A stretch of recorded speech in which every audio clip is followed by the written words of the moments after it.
हम जानना चाहेंगे कि अभी जो है एनडीए पार्टी को छोड़ करके मिस्टर मुकेश कुमार सहनी जी इंडिया में सम्मिलित हुए, इसका क्या असर जो है प्रभाव पड़ा क्षेत्र पर या लोगों की मानसिकता पर?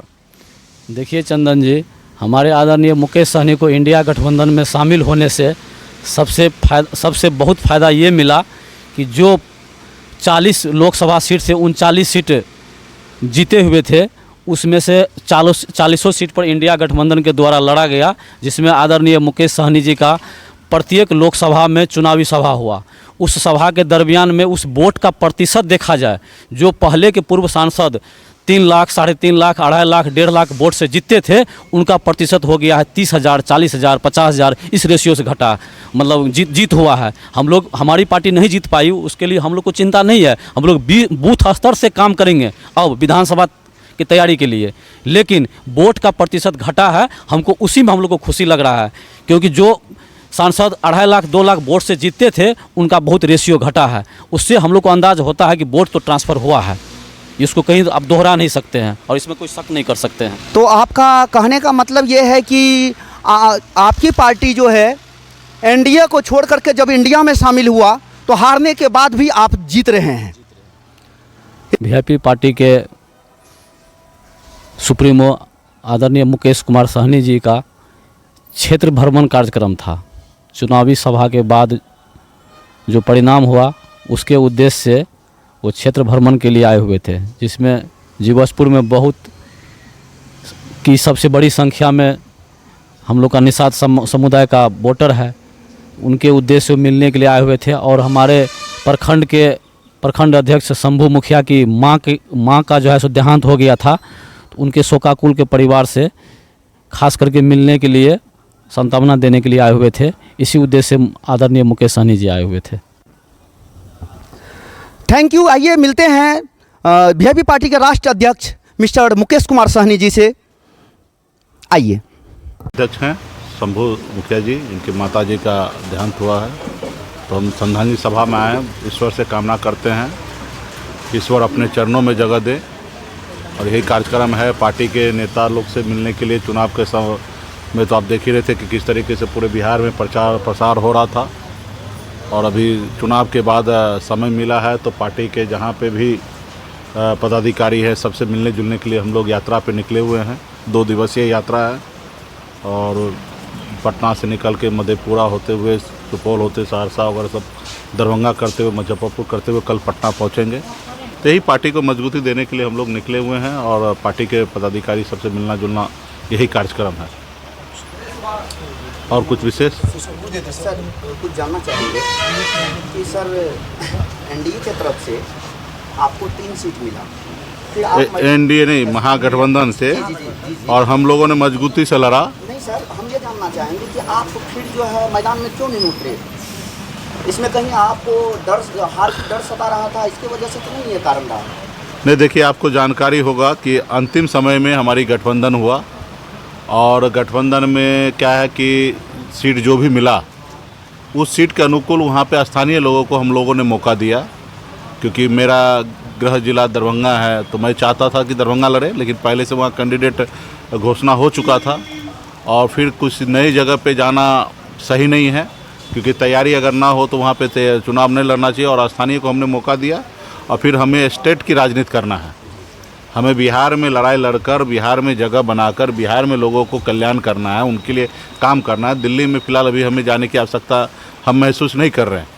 पहले ज़मीन को मजबूत करना है, और ज़मीन बिहार है। घर मजबूत होगा तो फिर हम दुनिया में कहीं पे भी जाएंगे। तो मेरा मानना है कि बिहार में अगला सरकार बना के, बिहार में अपने पोजीशन कायम करके, और यहाँ के लोगों को हज़ारों समस्या है, लाखों समस्या, उसको दूर करना है। दिल्ली में जाने के बाद आपको समस्या, जो अपने राज्य का समस्या, वो दिखता नहीं है। आज ही देखिए जो लोग मंत्री बने हैं, वो लोग बिहार के लिए क्या करेंगे? अभी जैसे गिरिराज जी को टेक्सटाइल्स मिनिस्टर बनाया गया, वो बिहार में क्या करेंगे? वो गुजरात में जाके काम करेंगे। तो उसी तरीके से तो हम अगर बिहार में अगर मंत्री बनते हैं, बिहार में डिप्टी सीएम बनते हैं, बिहार का नेता बनते हैं, तो हमको बिहार में 38 जिला में जो भी समस्या है उसको दूर करेंगे। और भारत सरकार जो है वो बहुत बड़ा है और वहाँ पे भी पार्टी के लोगों को हम लोग भेजने का इच्छा रखते हैं और वो भविष्य में जाएगा और मजबूती से वहाँ पे भी काम करेंगे, बिहार में भी काम करेंगे। और जहाँ पे तैयारी था, जिनका तैयारी था उनको हमने मौका दिया। एक जगह एससी का सीट था वहाँ पे हमने दिया, एक जगह बनिया को दिया, एक जगह कुशवाहा को दिया, और जो तैयारी पहले से जिनका था उनको ही हम लोगों ने मौका दिया। 2019 के बनस्पत 2024 का चुनाव में इंडिया गठबंधन बेहतर प्रदर्शन किया। क्या यह निश्चित तौर पे बिहार में जो राजनीति होगी विधानसभा की, कितना परिवर्तन होगा? क्या सरकार पूरा 100% परिवर्तन होगा। आप देखेंगे पिछली बार 19 में भाजपा 53% वोट लाया बिहार में और 53 से घट के अभी 47% पे आ गया, और उस समय में महागठबंधन के 32% वोट आया जो अभी 40% हो गया, और ये केंद्र की लड़ाई था। निश्चित तौर पे अभी जब लड़ाई होगा, आप पिछली बार देखेंगे विधानसभा में 37% दोनों पार्टी को वोट आया, एनडीए और यूपीए को। तो इस बार जो होगा वो मजबूत से लड़ाई होगा और हम लोग 37% से ऊपर पहुँच चुके हैं 40% पे, और पिछली बार मोदी जी को 53% से 37% पे आना पड़ा। तो इस बार तो 47% है, तो 47% से मुझे लगता है कि 32-33% पे वो आएंगे और ऑलरेडी हम 40% पे और 40 और प्लस होगा। तो मेरा मानना है कि मजबूती से इंडिया गठबंधन का सरकार आने वाले समय में बिहार में बनेगा, और बिहार में सरकार बनने के बाद बिहार के लिए हम लोग काम करेंगे। दिल्ली में जो है आप देख ही रहे कि क्या किए हैं, सिर्फ मोदी जी और उनका है, पैसा है, पावर है, उसके अनुकूल ये कर लिए। अभी यहाँ पे भी देखिएगा तो मोदी जी अपने दम पर सरकार नहीं बनाए। अगर फर्स्ट चरण, सेकंड चरण और तीसरे चरण में अगर कांग्रेस पार्टी का बैंक खाता सीज नहीं करते तो ये परिणाम नहीं होता, परिणाम कुछ और होता। लेकिन वो लोग सत्ता पावर के दुरुपयोग करते, लोकतंत्र को हत्या कर रहे हैं। आप देख ही रहे कि बनी हुई सरकार को गिरा देते हैं, अपनी सरकार बना लेते हैं, किसी का विधायक को खरीद लेते हैं अगर उसके सामने में ऊंचा आवाज़ उठाए। तो उसी तरीके से वो लोग अभी उनके पास पावर है, उसको दुरुपयोग कर रहे हैं। हम लोग आने वाले समय में सामाजिक न्याय के लोग हैं, समाज के हर वर्ग के लोगों को, हर तबके के लोगों को लिए संघर्ष करने वाले लोग हैं और संघर्ष करते रहेंगे, परिवर्तन लाएंगे बिहार से लेकर दिल्ली तक। आज देखिए बिहार के हमारे 12 सीट नीतीश कुमार जी के नेतृत्व में जो जीता गया, उसी के दम पर भारत सरकार बना, और उस भारत सरकार में जेडीयू का किस जगह क्या है? कोई जगह नहीं है। और कहीं ना कहीं ये काम बिहार के जनता ने 12 सीट जिताए हैं, और कहीं ना कहीं बिहार के लोगों का अपमान है कि भारत सरकार में उनका जगह क्या है। और एक तो हम लोगों ने, विपक्ष ने मजबूती से इतना अच्छे से लड़े कि मोदी जी को अपने बहुमत पे नहीं आने दिए, उनको 240 में हमने रोका। तो एक ये विपक्ष का एकजुटता है कि मोदी जी को 240 में रोके। बिहार का जनता का योगदान है कि 12 सीट नीतीश जी जीतने के बाद देश में सरकार बना है। लेकिन बिहार के लिए भी देखना पड़ेगा कि नीतीश जी अभी क्या शर्त पे काम कर रहे हैं, बिहार को क्या विशेष राज्य का दर्जा नीतीश जी का जो पुराना मांग है क्या वो पूरा कर रहे हैं कि नहीं कर रहे मोदी जी। ये समय आने वाले समय में देखना पड़ेगा कि वो कर रहे कि नहीं कर रहे। तो आने वाले समय में परिवर्तन होगा। अगर समय पे अगर काम नहीं करेगा तो हम लोग आने वाले समय में काम करेंगे। और अभी देखते हैं, मोदी जी का सरकार बना है, अब देखते हैं बिहार के लिए क्या करते हैं। धन्यवाद। एक चीज़ और जानना चाहेंगे, हो गया क्या सर बिहार को जो है झुंझुना दिखाने का काम नहीं किया है मंत्रालय की तरफ से? ये तो बोल ही सक दिए ना कि भाई जो देश में खास करके बिहार को जो सम्मान मिलना चाहिए, रेलवे मिनिस्टर मिलना चाहिए या अन्य अच्छे है तो वो मिलना चाहिए, कृषि मिलना चाहिए, लेकिन नहीं मिल पाया। तो ये सरकार को अभी हम लोग देखते हैं और सरकार को घेरेंगे। नहीं हमारे साथ बात करने के लिए अलग से नहीं देंगे, फालतू बात कर रहे हैं, नहीं होगा।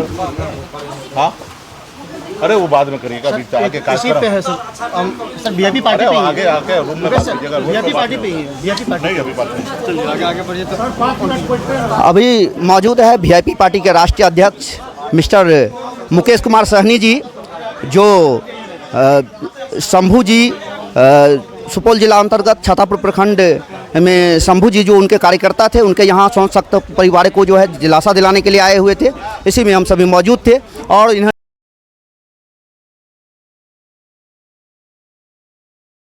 आइए वीआईपी पार्टी के प्रखंड अध्यक्ष छातापुर अंतर्गत शंभू जी से बात करते हैं, जिनके यहाँ जो है संतप्त परिवार को जो है सांत्वना देने के लिए वीआईपी पार्टी के राष्ट्रीय अध्यक्ष श्री मुकेश सहनी जी आए हुए थे। और किस मंशा से आए, क्या इनके दिल में ध्येय था, क्या सांत्वना मिला, आइए मिस्टर शंभू सहनी जी से जानते हैं। ऐसे मम्मी जी का एक्सपायर हुआ था तो उसी में हम इनवाइट किए थे सोनोकला मुकेश सहनी जी को। तो मेरा काम संपन्न था 9 तारीख को, तो उसमें टाइम नहीं उनको मिला था। आज का टाइम दिया गया था तो उसमें आया।